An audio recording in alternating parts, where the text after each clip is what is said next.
everybody, I hope that you're all doing really well. So we are coming into the last week of Victober, the month in which booktubers vow to read as many Victorian classics as humanly possible, and are rapidly approaching another themed reading month on booktube, that being non-fiction November, where for the month of November booktubers aim to prioritise reading as many non-fiction books as possible, or at the very least, reading more non-fiction than you usually would. The general rule being that even one book counts towards reading more non-fiction if you normally read nothing. And it's a month that I've been really excited for since the beginning of my channel because I'm such a big fan of non-fiction. Though I would say I don't think I read anywhere near as much non-fiction as I would personally like. I read a fair amount of non-fiction, but I would say it probably accounts for around about a third to maybe about 40% of my reading. I do generally tend to read more fiction than non-fiction. However, I have said in the past that actually, whilst I read more fiction, I am generally more excited about non-fiction. And in an ideal world, I would much rather have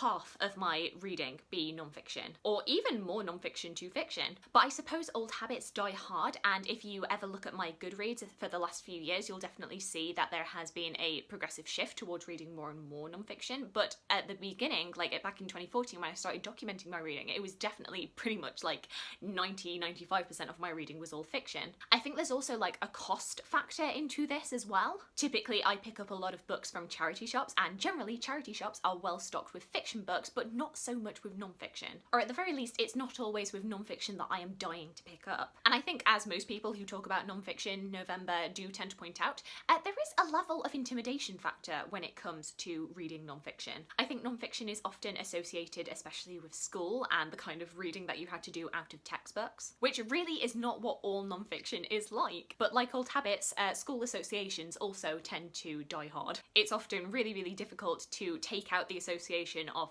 school and compulsory reading and boring reading when you think about non-fiction. And I think also, even though I am getting more and more comfortable with non-fiction, I often will kind of put non-fiction reading off in favour of fiction, especially because I think I also know that I'm probably going to be spending a lot more time trying to pore over the non-fiction that I read. Whereas fiction I can just kind of like bat out like that.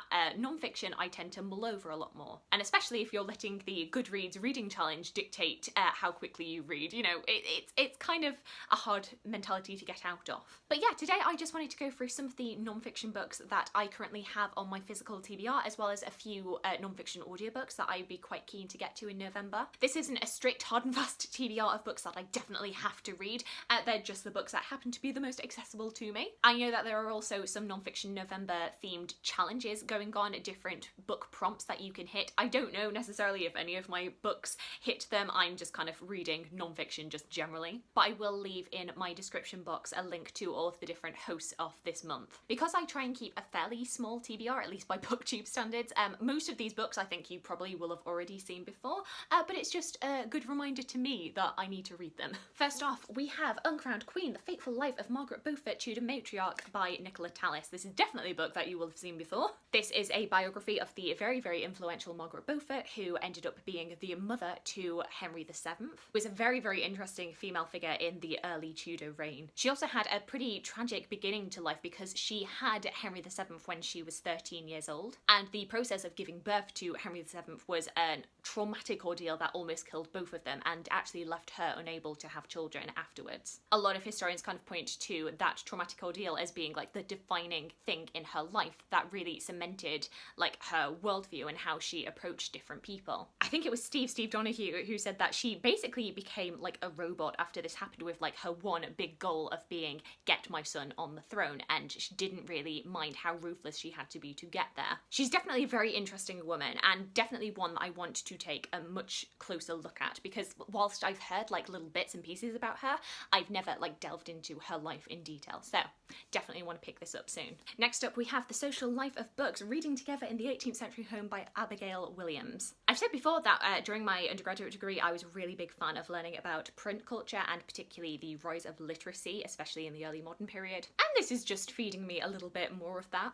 Talking specifically about reading in the home, reading as a social activity that the entire family participated in, especially as an oral culture. It was a book that I'd wanted to pick up for about a year and a half before I actually got the physical copy for myself, so the fact that I've not picked this up yet is kind of bad. But I guess it's rather fortuitous that I still have it around now that non-fiction November is coming around. So Need to read. Next we have two of the books in the Penguin Monarch series. You might know from my September wrap-up videos that I read the first in this series, Athelstan, because I've been saying for a couple of months that I really want to do a video series on the Penguin Monarchs line, and that video is coming. I'm hoping that I will get it scripted out, filmed, edited, uploaded for at least some time next week. I've not forgotten it, it is coming. But from the other books in the series that I currently own, I have Aethelred the Unready and William I.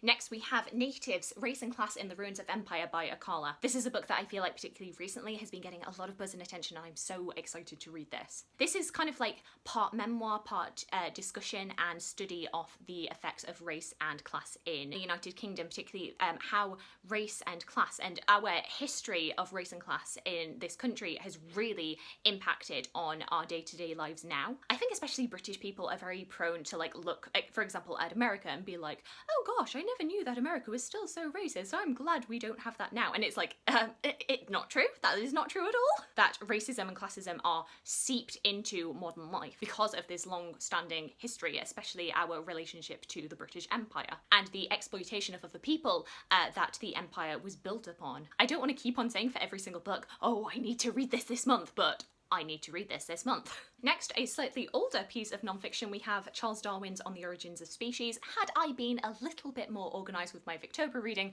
I could possibly have read this month. I mean, I've still got a week to go, so I could very well pick this up in that time, but I don't know how likely that is going to be. The classic text on Darwin's theories of evolution, and yeah, influential, gotta read it. Next up on my physical TBR, we have Henry VIII, The Decline and Fall of a Tyrant by Robert Hutchinson. We know I love the Tudors, and here we go. Look at him.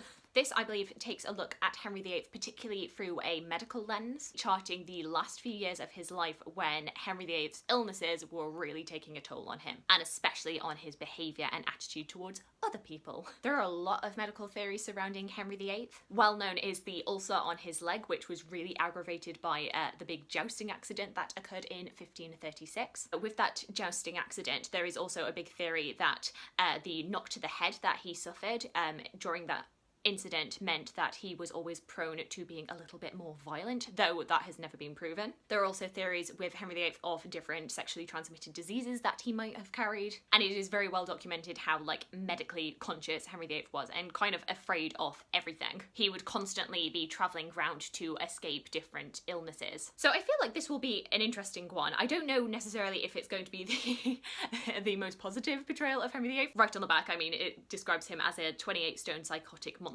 So, on a similar vein to my previous Tudor books, we have The House of Beaufort, the bastard line that captured the crown. This is tracking the rise of the House of Beaufort. Once again, Margaret Beaufort will also play a big role in this. This, I believe, will track more the War of the Roses than it will Tudor history, but I'm very interested in that because whilst being a big Tudor fan, I'm not the most well versed in the Wars of the Roses, especially like the nitty-gritty battles. I know like big key pivotal events, but not like every single incident, which is purely based on wars not my thing. Then lastly on my physical TBR pile, we have Three Women by Lisa Taddeo. This, as the title suggests, tracks the life of three different women, and I think especially the way that their sex lives kind of impacted on their day-to-day lives, or like different sexual scandals, that kind of thing. I actually read the first chapter of this in my try a chapter video, and I mentioned that I wasn't really keen on a particular aspect of this, particularly how it was talking about the relationship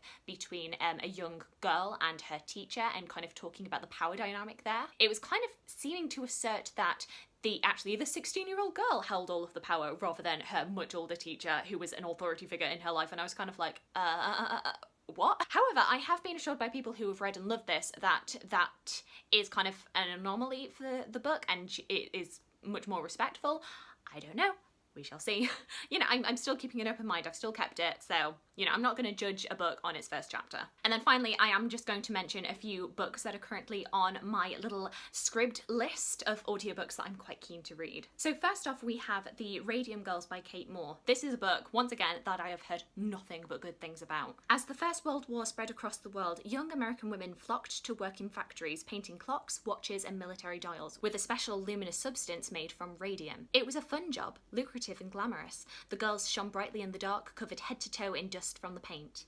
However, as the years passed, the women began to suffer from mysterious and crippling illnesses. It turned out that the very thing that made them feel alive, their work, was slowly killing them, that the radium paint was poisonous. Their employers denied all responsibility, but these courageous women, in the face of unimaginable suffering, refused to accept their fate quietly, and instead became determined to fight for justice. Drawing on previously unpublished diaries, letters, and interviews, The Radium Girls is an intimate narrative of an unforgettable true story. It is the powerful tale of a group of ordinary women from the Roaring Twenties who themselves learned how to rule. Next up is Centuries of Change by Mortimer. This is a book that I particularly mentioned wanting to read in my video about his fiction book, The Outcasts of Time. In a contest of change, which century from the past millennium would come up trumps? Imagine the Black Death took on the female vote in a pub brawl, or the Industrial Revolution faced the internet in a medieval joust. Whose side would you be on? In this hugely entertaining book, celebrated historian Ian Mortimer takes us on a whirlwind tour of Western history, pitting one century against another in his quest to measure change. So kind of seems a little bit more of a humorous take on history, which I'm all for. And then finally we have The Day the World Came to Town, 9/11 in Gander, Newfoundland. The Day the World Came to Town is the true story about what happened when 38 jetliners, all bound for the United States, were forced to land in Canada when US airspace was closed following the 9/11 attacks. The population of the tiny town of Gander on Newfoundland Island jumped up from 10,300 to 17,000. Yet the citizens of Gander met the stranded passengers with an overwhelming display of hospitality and friendship. During those 4 days, several passengers developed lifelong friendships with the local residents, and as a show of gratitude, many scholarship funds for the children of Gander were set up. There were even several donations made to improving the local schools by providing the children with new computers. This is the untold story of how a small town with a big heart came together to show warmth, kindness, and unbounded compassion on one of the darkest days in history. This story is the basis of the Tony Award-winning musical Come From Away, and if you know me well, you'll know I'm a massive fan of Come From Away. I love that musical so much. In fact, I wrote part of my dissertation on this musical and how it ties its history together and how it brought all of like the interviews and different testimonies from people into this musical. So I am so keen to read this. So yes, those were all of the non-fiction books which are currently on my physical TBR, and that hopefully, fingers crossed, I might be able to get round to during Non-Fiction November. Are you going to be participating in Non-Fiction November this year? Do let me know. Let me know any books that you're planning to read and any of your thoughts on the books that I'm thinking about reading. I'd love to hear from you. I hope you are having a fantastic day, and I look forward to talking to you again soon. Thanks. Bye!